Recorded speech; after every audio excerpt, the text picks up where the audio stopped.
morning and welcome to A&E TV. Today we're joined for morning coffee by makeup artist and image consultant Asma Lootah. Good morning, Asma. Good morning, Lindsay.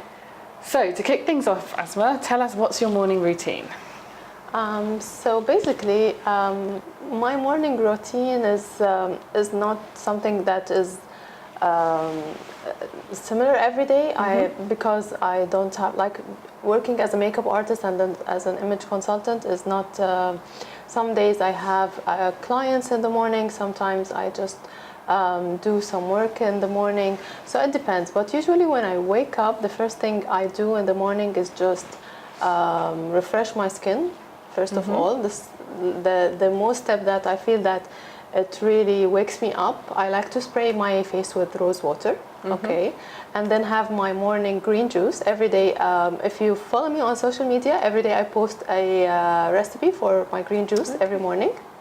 I'm not a coffee drinker. I'm not a coffee person at all. So, and then I kickstart my day either by taking client appointments or it depends day by day. Okay. And obviously we know that you are a stylist and you're also a makeup artist. So how did it come to this and how did you end up doing both? Okay, so actually I'm an architect by degree. Okay. I worked as an architect in the government sector for almost 9 years. I started my passion for makeup when I was searching for a makeup artist for my wedding in 2010. And then I fell in love with the images, with the artistry, and back then the Instagram was still starting. I searched for a makeup artist who can teach me makeup here in Dubai, and there wasn't that much like nowadays.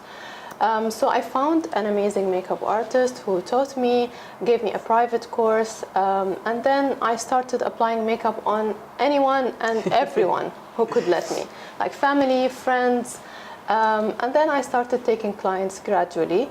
And basically I was doing both. I had my day job as an architect and I was doing makeup in the weekends as well. Okay.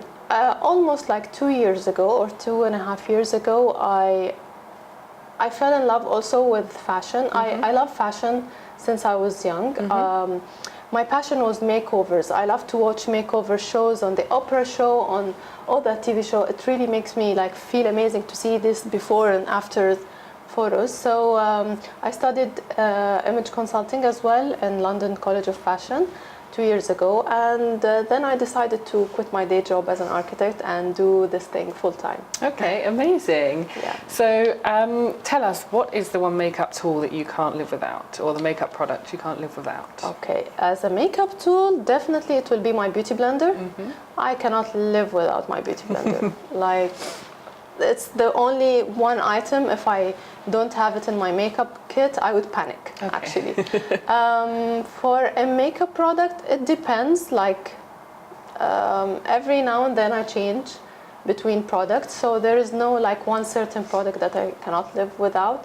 But definitely my beauty blender is the thing I cannot really live without.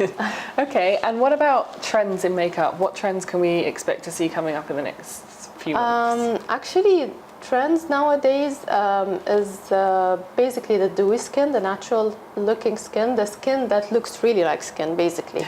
So light foundations that give you that really natural finish is what is trending right now.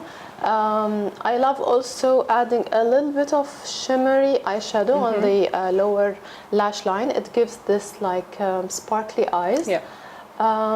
Yeah, that's basically it. Okay, and obviously you mentioned Instagram earlier, and we know that Instagram and beauty kind of come hand in hand now. So what's your take on the relationship between the two? Okay, so Instagram really influenced the beauty industry, or actually social media in general influenced the beauty industry. Like we see how blogging affected the cosmetics industry and how they are now launching new products to satisfy the consumer based on the bloggers and on the reviews on YouTube and all that. My Instagram, my social media, I take it basically as an inspiration and as an educational tool to my clients. Okay. It's my marketing tool. This is how my clients find me on social media, on my Instagram and YouTube, basically. But yeah, I feel that Instagram trends is really strong. Yeah. But if you apply it on real life, not everything is applicable. Like you see this perfect eyebrows, the perfect skin, the face-tuned skin. It's not really a real thing. And we all know that. But I try to educate my clients in my makeup workshops, for example. I educate them on how you can take this Instagram trends and apply them in real life in a way that looks really natural and approachable, if we might say. What do you consider your biggest career success to date? I would say that having repeated clients is my biggest success. When you have a client who comes to you at the first time and then they hire you again and again and again all the time. So you feel that when you gain their trust and they feel comfortable with you, I feel that this is my biggest success so far, because like I did some makeup for celebrities and I've been featured in many magazines and in many social media pages and all that. It's a nice thing, but the most satisfying thing for me is when I feel this trust between me and my clients, actually. Okay. And what's the motto that you live by? I would say like keeping a good reputation all the time. This is the most important thing, I believe, especially in my industry, in the beauty industry. If you have a good reputation all the time, this is the most important thing. Okay. And tell me, what's the biggest challenges that you face? I would say having this balance, work-life balance, but as a mom and as an image consultant and a makeup artist, I don't have like a 9-to-5 job. I don't have regular timings. I work on weekends, I work on holidays. So I think this is the most challenging thing. Like sometimes my kids are at home and they are on holiday and I have to work.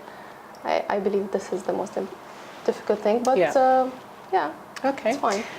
And what about what you still want to achieve? What is there that you haven't done yet that you still want to do? Actually, as an image consultant, I focus more on modest fashion. As you know now, modest fashion is booming and it's very trendy on social media, and ladies are more aware now about modesty in fashion.